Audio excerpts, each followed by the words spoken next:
really no surprise. These teams rank among the elite in the NBA. The Celtics, they rank first in offense and net efficiency, and they rank third in defense. While the Thunder, they rank in the top 5 in all 3 as well. They're actually the only teams to rank in the top 5 in all 3 categories this season. So when we talk about this, though, Brian, it's not just this year. Right. These are 2 of the franchises that may have the brightest futures in the entire NBA. I can see it now, Malik. I can see you sitting courtside at TD Garden, welcoming people to the finals between the Thunder and the Celtics. In 24, maybe not. But in 25, 26, we'll see. The Thunder are the most upwardly mobile teams out of all the contenders this year. They have the ability to add to this roster via trade and the draft more than anybody else. The Celtics are in a little bit narrower of a window, but they have built this team in such a way that they will be able to contend for several more years. Really, 2 years from now, they might have to make some tough salary choices, but they're going to extend Jason Tatum this summer. They're negotiating to extend Drew Holiday right now. This core is going to come back next year, and I think the Thunder are going to be back, and they're going to be better next year. While we talking about 2025 and 2026 when it comes down to the Oklahoma City Thunder, and they're half game out of being in first place in the Western Conference, should we be talking about the now? Like, the West is wide open outside of the Denver Nuggets. The Phoenix Suns been looking funny in the light. The Clippers have been looking funny in the light. So if you're the Oklahoma City Thunder, why you're not going for that number 1 seed right now? You're a half a game back. And look, as a guy that played in OKC during the time and had postseason runs. Yeah, you played for both of these franchises. I did. You need like the split jersey today. Such a blessing for both of them, right? But listen, finals appearance, championships. Yeah, all that. So, put the team on your back. Just like he does ours. Yeah. So here's the thing, right? When I look at OKC and I think about that home court advantage for a young team, it's on record. You could Google it. You could go look it up. At one point in time, they had the loudest arena in the NBA. When that fan base get behind you, it's a tough environment to play in. And home court is a real thing.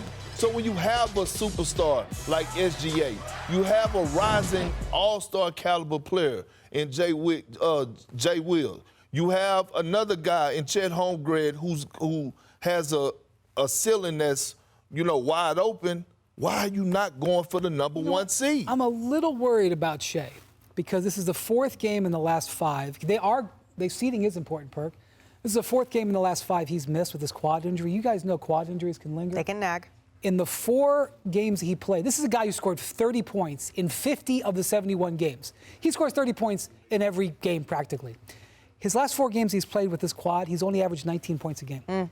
So I think you're right, Perk, but I also am wondering, are they a little worried about Shai? Well, they have the responsibility to protect Shai, and we're talking about numbers when it comes to him. Besides the MVP candidacy, he has the potential to have history in back-to-back seasons being the only Thunder member averaging 30 points per game. So I think right now you're questioning, like, why aren't they all playing? Why aren't they going for the 1 seed? It's because I still think they're a little bit ahead of schedule. Now, they have an opportunity given the landscape of the West, but they understood at the trade deadline they didn't make a move to get a big. They needed to do that if they really wanted to contend right now. But look at the outlook coming up, because if you look at the numbers, also we all say they got picks for days, like Oprah, you get a pick, you get a pick. They have options. They chose not to do anything at the deadline because I think they're trying to make the right pick instead of rush and try to win right now. That to me is the good looks for the Thunder. Well, if the Thunder have a couple of years, the Boston Celtics, their window is not quite as big, Brian. Yeah, so the Celtics are a big market, obviously, and they have a history of having big payrolls, but they don't have the deep-pocketed ownership that we see with the LA Clippers or we see with the Golden State Warriors.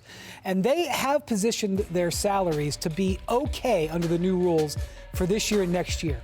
But starting 2 years from now, and I know, Perk, 2 years from now is a long time, they are facing having 2 guys on practically $300 million contracts. One of them is that guy right there, Jason Tatum, who'll get one this summer, and Jaylen Brown. Plus, they've already extended Kristaps Porzingis. They've got to extend Derek White, and they've got to extend Drew Holiday. Those are things they want to do. I'm not 100% sure the ownership will keep this team intact after next season, especially if they don't have a victory. So I think the prime moment for the Celtics is this year and next year. It's not like they're going to go away in 2 years, but I think that is their core of their window. No, the prime is right now. Yeah. The prime is right now for them to win the championship. It's championship or bust. It's no next year or after that or whatever we want to talk about. It's right now when it comes down to the Celtics and Jason Tatum getting the job done along with Jaylen Brown.